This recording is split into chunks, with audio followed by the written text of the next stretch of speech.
देश में नागरिक संशोधन अधिनियम लागू होने के बाद विपक्षी पार्टियां सत्ताधारी दल भारतीय जनता पार्टी पर हमलावर है। साथ ही कई जगहों पर इसको लेकर विरोध प्रदर्शन भी हो रहे हैं।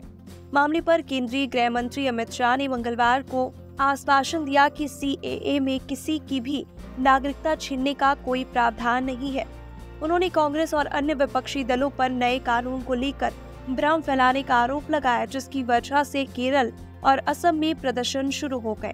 अमित शाह ने विवादास्पद सीएए को लेकर फैली आशंकाओं को दूर करने की कोशिश की और कहा कि नए कानून के कारण किसी भी भारतीय और नागरिकता नहीं जाएगी। केंद्रीय गृह मंत्री ने सीएए लागू करने को जायज ठहराते हुए ऑल इंडिया मजलिस-ए-इत्तेहादुल मुस्लिमीन AIMIM के अध्यक्ष असदुद्दीन ओवैसी, कांग्रेस अध्यक्ष मल्लिकार्जुन खड़गे और पार्टी नेता राहुल गांधी पर झूठ बोलने का आरोप लगाया कि सीएए लागू होने से देश में अल्पसंख्यकों की नागरिकता छीन ली जाएगी। उन्होंने विपक्षी दलों पर वोट बैंक की राजनीति करने का आरोप लगाया।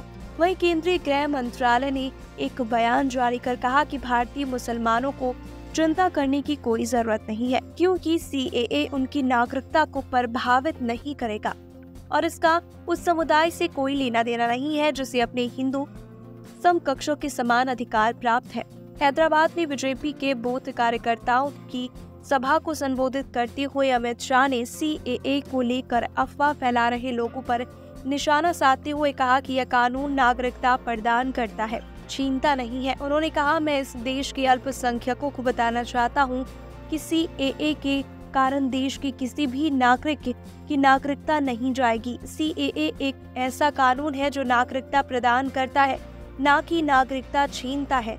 मैं आपको विश्वास दिलाता हूं कि सीएए में ऐसा कोई प्रावधान नहीं है जो किसी की भी नागरिकता छीनता हो।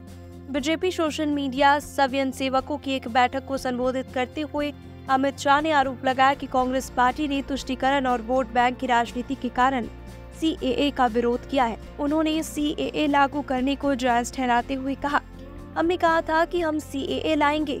कांग्रेस पार्टी ने सीएए का विरोध किया। उन्होंने कहा कि आजादी के बाद कांग्रेस और हमारे संविधान निर्माताओं का ये वादा था कि बांग्लादेश, अफगानिस्तान और पाकिस्तान में धार्मिक आधार पर सताए गए लोगों को भारत आने पर नागरिकता प्रदान की जाएगी। लेकिन तुष्टीकरण और वोट बैंक की राजनीति के कारण कांग्रेस पार्टी ने सीएए का विरोध किया। उन्होंने कहा कि पाकिस्तान और बांग्लादेश से लाखों करोड़ों लोग अपनी आस्था और सम्मान को बचाने के लिए भारत आए, लेकिन उन्हें नागरिकता नहीं दी गई। गृह मंत्री ने कहा कि नागरिकता नहीं मिलने से उन्होंने अपने देश में खुद को अपमानित महसूस किया। शाह ने कहा कि प्रधानमंत्री मोदी ने सीएए के जरिए हिंदू, बौद्ध, जैन और सिख शरणार्थियों को नागरिकता देकर उनका सम्मान किया है।